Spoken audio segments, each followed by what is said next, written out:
Inilah Injil suci menurut Santo Markus. Dimuliakanlah Tuhan.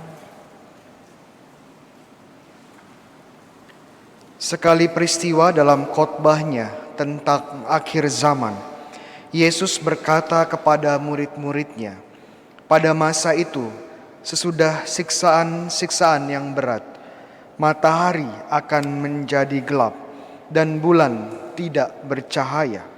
Bintang-bintang akan berjatuhan dari langit dan kuasa-kuasa langit akan guncang. Pada waktu itu orang-orang akan melihat Putra Manusia datang dalam awan-awan dengan segala kekuasaan dan kemuliaannya. Pada waktu itu pula ia akan menyuruh keluar malaikat-malaikat dan akan mengumpulkan orang-orang pilihannya dari keempat penjuru bumi, dari ujung bumi sampai ke ujung langit. Tariklah pelajaran dan perumpamaan tentang pohon ara.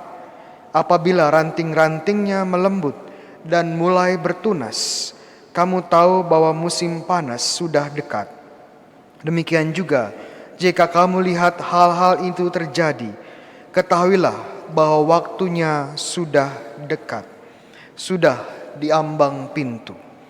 Sesungguhnya aku berkata kepadamu, orang-orang zaman ini tidak akan berlalu sebelum semuanya itu terjadi. Langit dan bumi akan berlalu, tetapi perkataanku tidak akan berlalu. Tetapi tentang hari atau saat itu tidak seorang pun yang tahu, malaikat-malaikat di surga tidak, dan putra pun tidak, hanya Bapa yang tahu. Demikianlah sabda Tuhan. Terpujilah Kristus. Saudara-saudari yang terkasih, kita mendekati akhir tahun. Sekarang sudah masuk bulan November, pertengahan November. Dan mungkin kurang dari 50 hari lagi kita akan mengakhiri tahun 2021. Sudah sangat dekat. Di satu sisi juga tidak hanya mengakhiri tahun 2021, gereja juga sebentar lagi kita semua akan mengakhiri tahun liturgi kita. Hari ini kita bersama-sama merayakan Ekaristi Minggu Biasa yang ke-33. Dan minggu depan kita sudah merayakan Minggu Pamungkas. Ya, kita sudah merayakan minggu terakhir pada masa biasa. Dan sebentar lagi kita akan merayakan sebuah perayaan. Perayaan apa? Yang merupakan pamungkas dari minggu biasa tahun liturgi. Ya, Hari Raya Kristus Raja. Ya, Hari Raya Kristus Raja. Dan Hari Raya Kristus Raja ini merupakan ulang tahun dari Paroki Redemptor Mundi, paroki yang kita sayangi ini. Jadi siap-siap untuk kejutan pada hari ulang tahun paroki. Ya. Dan pada momen akhir zaman ini, pada momen akhir tahun ini, baik di kalender 2021 maupun tahun liturgi, kita mendengar khotbah Yesus, pengajaran Yesus tentang akhir zaman. Jadi pas sekali ya, akhir tahun lalu khotbah Yesus, pengajaran Yesus tentang akhir zaman. Dan tadi kita mendengarkan di Injil, kok sepertinya akhir zaman ini isinya mengerikan. Sepertinya akan banyak bencana yang terjadi. Sepertinya akan ada banyak hal-hal mengerikan terjadi. Kok seperti itu ya Romo? Untuk mengerti pewartaan atau pengajaran Yesus, kita harus mengerti konteks dari pengajaran Yesus secara keseluruhan. Ini adalah Markus bab 13. Dan Markus bab 13 itu Yesus tidak hanya berbicara tentang akhir zaman, tetapi juga dia berbicara tentang pengadilan atau penghakiman dan nubuat akan kota Yerusalem dan bait Allah. Jadi bagaimana Yesus bernubuat bahwa kota Yerusalem dan juga bait Allah ini akan hancur. Dan kehancuran kota Yerusalem dan bait Allah akan menjadi simbol, menjadi tanda dari akhir zaman. Jadi keduanya ini tumpang tindih ya dalam Markus 13. Dan yang menarik kalau kita lihat Markus 13 diawali dengan sebuah pertanyaan atau sebuah pernyataan dari seorang murid. Waktu itu Yesus jalan ya dari kota Yerusalem ke sebuah bukit. Nama bukitnya Bukit Zaitun di sebelah timur kota Yerusalem. Dan waktu mereka berjalan ke Bukit Zaitun dan seorang murid melihat di kota Yerusalem ada bangunan megah yang disebut Bait Allah. Dia bilang, ya ini bangunan yang luar biasa, pasti tidak akan pernah hancur. Ya. Dan wajar saja pernyataannya demikian. Kenapa? Karena Bait Allah ini merupakan bangunan yang luar biasa megah, yang luar biasa masif. Bangunan ini yang merupakan tempat peribadatan bangsa Yahudi dibangun dengan ribuan batu, ya, balok batu. Bukan hanya sekedar batu bata yang kecil-kecil, tapi balok batunya ini beratnya lebih dari 10 ton. Ya, ada ribuan batu yang panjangnya lebih dari 10 meter, tingginya lebih dari 3 meter, lebarnya lebih dari 5 meter. Jadi sangat-sangat besar dan ada ribuan di sana. Jadi kita bisa bayangkan betapa megahnya dan agungnya Bait Allah. Tidak hanya masalah besarnya tetapi juga sangat indah. Karena dihiasi dengan emas, dengan batu-batu yang indah, batu mulia dan segala perak ya, segala hal yang indah menghiasi Bait Allah. Jadi tidak hanya agung tapi juga indah. Oleh karena itu Bait Allah pada zamannya Tuhan Yesus itu disebut sebagai salah satu 7 keajaiban dunia. Ya, salah satu keajaiban dunia pada waktu itu. Namun Tuhan Yesus berkata berbeda. Kamu tahu bahwa kota Yerusalem dan Bait Allah akan dihancurkan. Dan Yesus tadi bilang bahwa semuanya akan terjadi ya dalam satu generasi.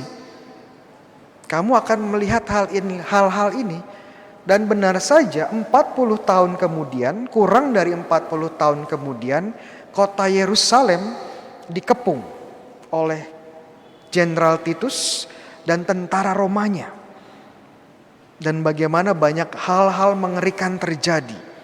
Menurut seorang sejarawan yang menyaksikan peristiwa itu, setiap hari waktu kota Yerusalem dikepung, ada ratusan orang disalibkan, dieksekusi.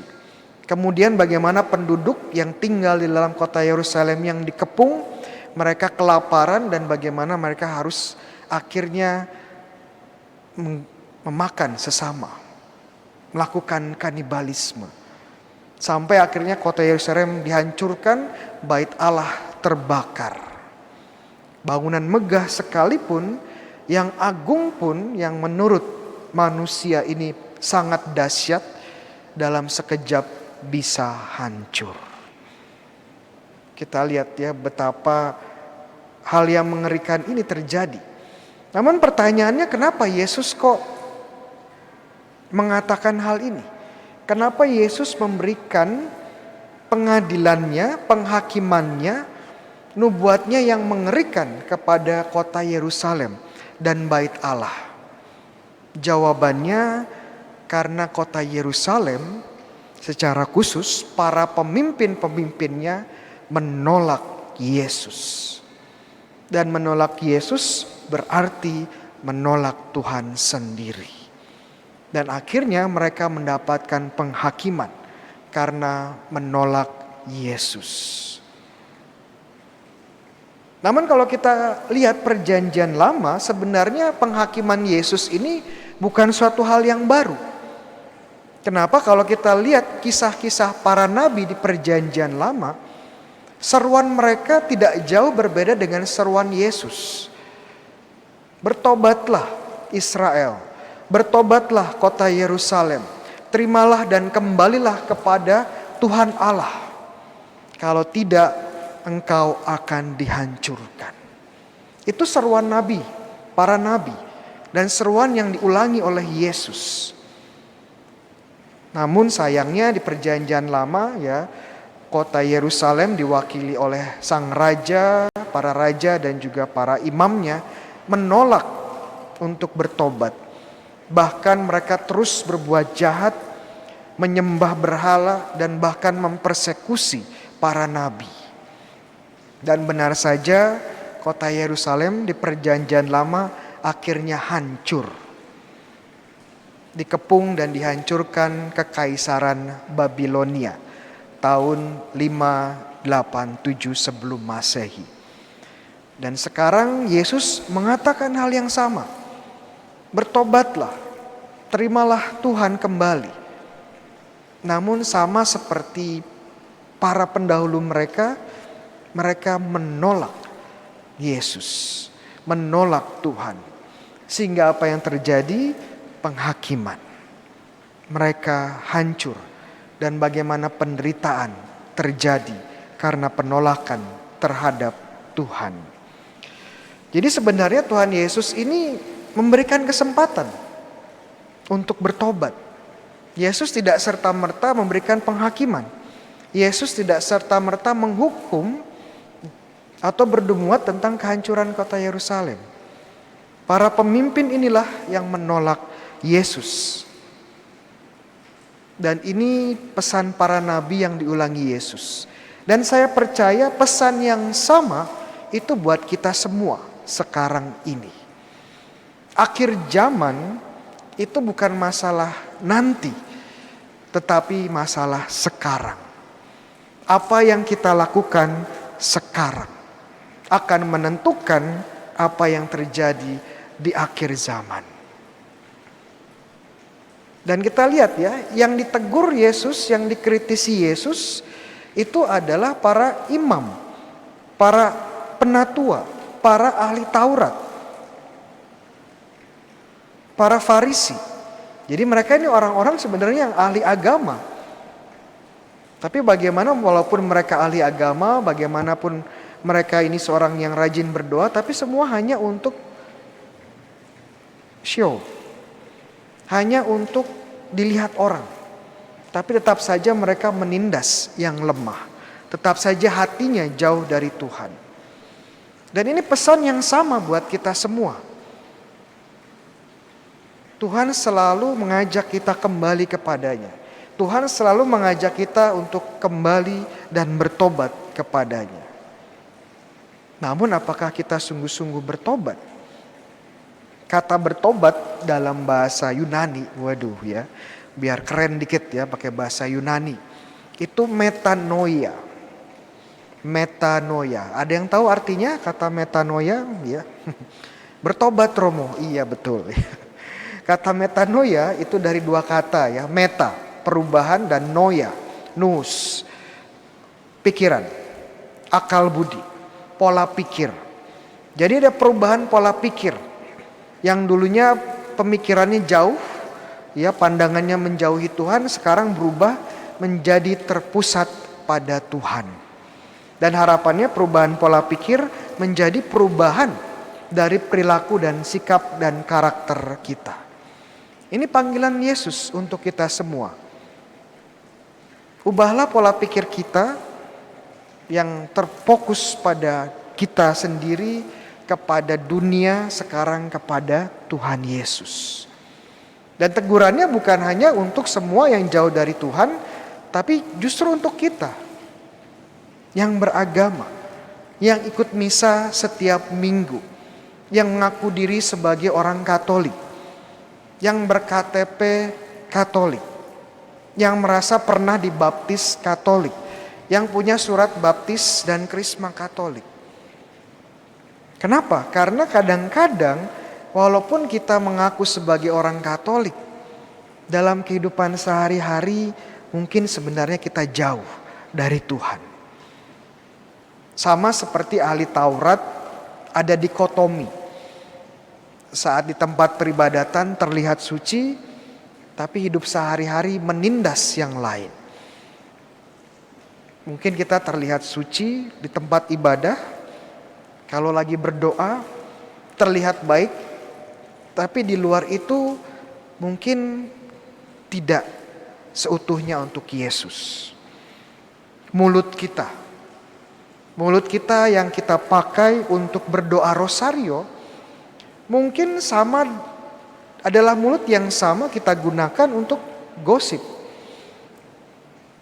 untuk menceritakan kejelekan orang lain, untuk gosipin romonya. Ya jangan khawatir ya, romonya juga suka gosipin umatnya ya. Mulut yang sama untuk mendaraskan Bapa kami, Salam Maria, kemuliaan. Dan kadang-kadang ini adalah mulut yang sama mengeluarkan kata-kata kasar dan tidak senonoh. Tangan yang sama untuk menerima tubuh Kristus mungkin adalah tangan yang sama untuk memukul istri kita, untuk meninju anak-anak kita. Tangan yang sama untuk mencuri, mengambil apa yang bukan hak kita. Mata yang sama kita gunakan untuk melihat tubuh Kristus saat konsekrasi, untuk menyembah Kristus saat momen adorasi. Mungkin adalah mata yang sama melihat hal-hal yang tidak senonoh. Di depan komputer, di depan HP kita. Mungkin mata yang kita gunakan hanya untuk bermalas-malasan. Habis berjam-jam di depan layar HP atau komputer untuk menonton hal yang tidak jelas.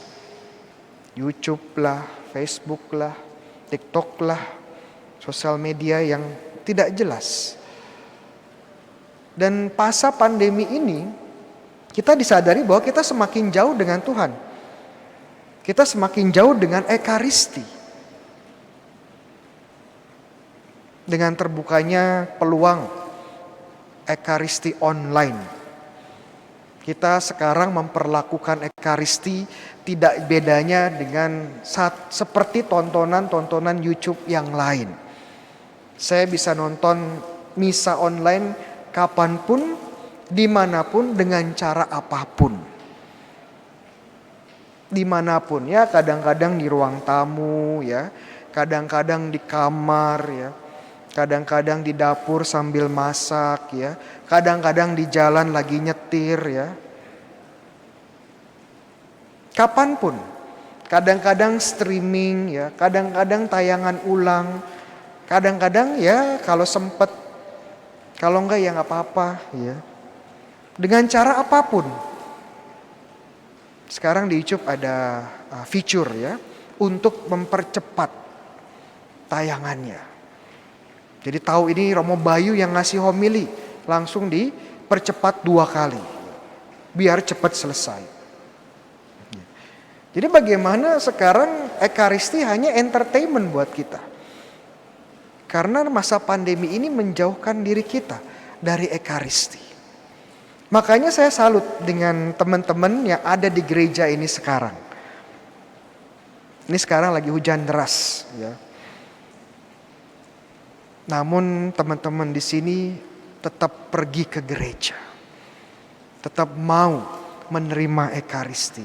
Tetap mau mendengarkan khotbahnya Romo Bayu. Semua dapat pisang. Ya. Tapi jangan sombong ya, kita bersyukur kepada Tuhan. Dan inilah yang menurut saya perlu kita evaluasi. Sejauh mana kita mencintai Yesus. Sejauh mana hidup kita berikan kepada Yesus. Sejauh mana kita mendengarkan Yesus. Mendengarkan seruannya untuk kembali kepadanya. Akhir zaman dimulai sekarang, bukan nanti. Hati-hati dengan orang-orang atau mungkin kita yang berkata, saya ngaku dosanya nanti saja kalau sudah tua. Atau yang bilang, Romo saya bertobatnya nanti saja saat saya sekarat, tolong dikasih pengurapan. Saya pasti masuk surga. Ups, hati-hati. Itu adalah penyalahgunaan rahmat. Dosanya besar. Dan kedua, jangan pikir kalau kita sudah hidup berdosa sekarang dan terus hidup dalam dosa bisa berubah nanti. Semakin susah. Kayak orang yang terus-menerus merokok dan tidak mau berhenti sekarang, ya akan semakin susah untuk lepas dari rokoknya. Apalagi dosa yang mengikat jiwa kita. Kalau tidak dilepas sekarang, ya semakin susah dilepas kemudian. Jadi akhir zaman itu bukan nanti mau ikut Yesus atau tidak. Dan kalau kita tetap saja hidupnya tidak berubah, hidupnya tetap saja sama, ya mungkin nasib kita tidak jauh berbeda dengan orang-orang di kota Yerusalem yang menolak Yesus. Akhir zaman bukan masalah besok atau nanti, tapi sekarang. Amin.